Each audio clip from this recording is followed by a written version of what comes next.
नमस्कार। म आज सन्देश रोकायाज्यूको गजल वाचन गर्न चाहन्छु र गजल यसरी सुरु हुन्छ।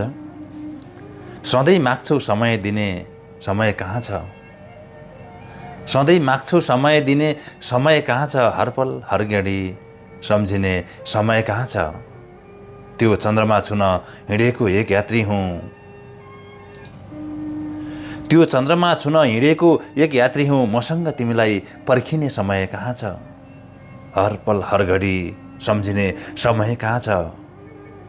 यो दिल नदुखेर आँसु नझरेको होइन, यो दिल नदुखेर आँसु नझरेको होइन। आँखाहरूलाई बिर्सिने समय कहाँ छ, मसँग तिमीलाई पर्खने समय कहाँ छ।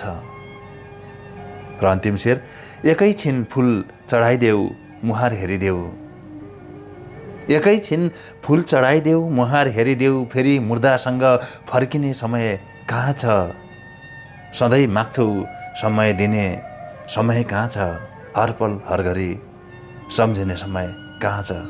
हस्त।